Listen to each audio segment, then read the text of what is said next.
সরকারি নথি বিকৃত করার অভিযোগে পুরুলিয়ায় গ্রেফতার কাকা ভাইপো। পুলিশের জালে জেলা পরিষদের সহ সভাধিপতি এবং তার ভাইপো পঞ্চায়েত সমিতির সহ সভাপতি। কি অভিযোগ তাদের বিরুদ্ধে আরো বিস্তারিত জানাবেন প্রতিনিধি হংসরাজ সিংহ আমাদের সঙ্গে টেলিফোন লাইনে রয়েছেন।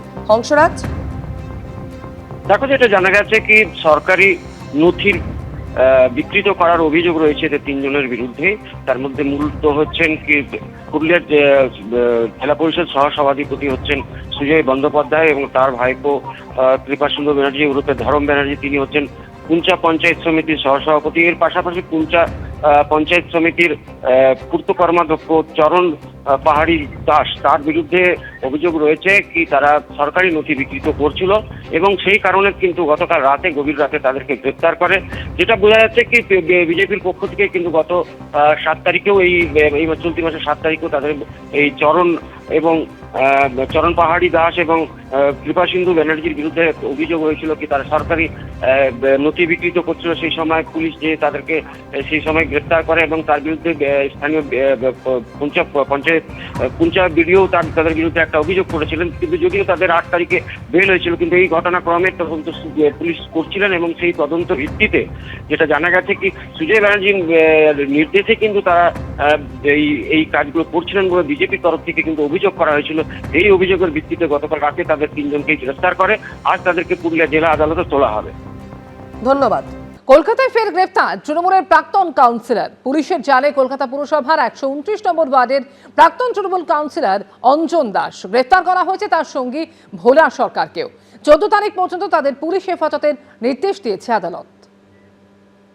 বিজেপির বুথ সভাপতি ও তার স্ত্রীকে মারধরের অভিযোগ, তাদের অন্তঃসত্ত্বা পুত্রবধূকেও আঘাত করা হয় বলে দাবি। 2020 সালের একটি মামলায় গ্রেফতার করা হলো কলকাতা পুরসভার তৃণমূলের প্রাক্তন এক কাউন্সিলরকে। ধৃত অঞ্জন দাস কলকাতা পুরসভার 129 নম্বর ওয়ার্ডের তৃণমূল কাউন্সিলর ছিলেন। পরবর্তীতে তার স্ত্রী সংহিতা দাস সেই ওয়ার্ড থেকেই তৃণমূলের টিকিটে জিতে কাউন্সিলর হন। অভিযোগকারী বিজেপি নেতার দাবি 2020 সালে দলবল নিয়ে তার উপরে চড়াও হন অঞ্জন দাস। বাধা দিতে গেলে মারধর করা হয় বিজেপি নেতার স্ত্রী ও অন্তঃসত্ত্বা পুত্রবধূকে। পর্ণশ্রী থানায় অভিযোগ দায়ের করেন আক্রান্ত অন্তঃসত্ত্বা, কিন্তু অভিযোগ তৎকালীন তৃণমূল কাউন্সিলর অঞ্জন দাসের বিরুদ্ধে কোনো ব্যবস্থা না নিয়ে উল্টে তাদেরই ভয় দেখায় পুলিশ।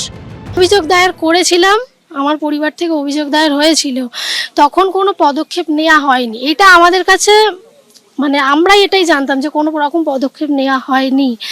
যখন আমরা 2026 সালে 31শে মে আবার কমপ্লেনটা করতে গেলাম, তখন আমরা জানতে পারছি যে সেই সময় 2020 সালে একটা কমপ্লেন হয়েছিল, তার কোনো খবর বা কিছুই আমরা এখনো অবধি জানতে পারিনি। 2026-এ এসে জানতে পারলাম। তো আবার আমরা রিওপেন করলাম কেসটা। অঞ্জন দাস এবং প্রবীর সরকার ভোলা সরকারকে অ্যারেস্ট করেছে পুলিশ। 4 মে রাজ্যে পালা বদলের পর নতুন করে পর্ণশ্রী থানায় অভিযোগ দায়ের করেন আক্রান্ত মহিলা। সেই অভিযোগের ভিত্তিতে শুক্রবার রাতে গ্রেফতার করা হয় প্রাক্তন তৃণমূল কাউন্সিলরকে। গ্রেফতার হন তার এক শাগরেদ ভোলা ওরফে প্রবীর সরকারও। 23 তারিখ অবধি পিসি চাওয়া হয়েছে। সেখানে ওনাদের 2020-তে এরকম অনেক কিছু ছিল, অনেক মেডিকেল ছিল যেগুলো তখন নিয়ে আসতে পারিনি। তখনকার সরকার, তখনকার এত ইনফ্লুয়েন্সিয়াল লোকজন ছিলেন ওই সময় নিয়ে আসা যায়নি। এখন যেহেতু একটুখানি পরিবর্তন হয়েছে, সেহেতু ওনারাও সাহস করে, যিনি ইনভেস্টিগেটিং অফিসার আছে ওনাকে ওনাদের বক্তব্যটা জানিয়েছেন। সেই হিসেবেই আজকে ওনাদের অ্যারেস্ট হয়েছে। ওনারা 354 ধারার অভিযোগ করা হয়, সেকশন যোগ করা হয়। একটা গোপন জবানবন্দি নেওয়া হয় ম্যাজিস্ট্রেটের কাছে, সেখানে উনি সবটা বলেন কীভাবে ওনার উপর অত্যাচার হয়েছে, তারপর শ্লীলতাহানি হয়েছে। এই সব দেখে ল্যান্ডেড কোর্ট কনসিডার করছেন। আমরা পুলিশ কাস্টাডির প্রেয়ার করছি, ল্যান্ডেড কোর্ট কনসিডার করছেন। ধৃতদের 14 দিনের পুলিশ হেফাজতে নির্দেশ দিয়েছে আদালত। অন্যদিকে কাটোয়ায় পুরুষদের অ্যাকাউন্টে লক্ষ্মীর ভাণ্ডারে টাকা ঢুকিয়ে লক্ষ লক্ষ টাকা আত্মসাৎ করার অভিযোগে গ্রেফতার হলেন তৃণমূলের পঞ্চায়েত প্রধান, আলমপুর গ্রাম পঞ্চায়েতের প্রধান নজরুল ইসলাম ওরফে বাবলু মোল্লা। অভিযোগ পুরুষদের নামে খোলা অ্যাকাউন্টে লক্ষ্মীর ভাণ্ডারে টাকা ঢোকার ব্যবস্থা করে দিতেন এই পঞ্চায়েত প্রধান। এরপর উপভোক্তা পিছু প্রতি মাসে 300 থেকে 500 টাকা করে কাটমানি নিতেন। অভিযোগ বিডিও অফিসের চুক্তিভিত্তিক কর্মী কার্তিক মণ্ডলের সঙ্গে জুটি বেঁধে এই কাজ করতেন আলমপুর গ্রাম পঞ্চায়েতের প্রধান নজরুল ইসলাম। আমি আর আমার স্বামী দুজনাই লক্ষ্মী ভাণ্ডার পাই। আমাদের বলা হয়েছিল যে একটা টাকা ঢুকবে, তার জন্য অ্যাকাউন্ট যাই হোক দিয়েছিলাম।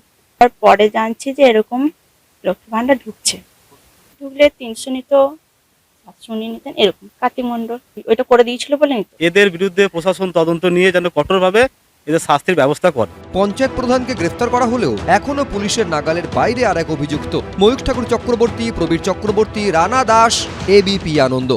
এবিপি আনন্দ, এগিয়ে থাকে, এগিয়ে রাখে।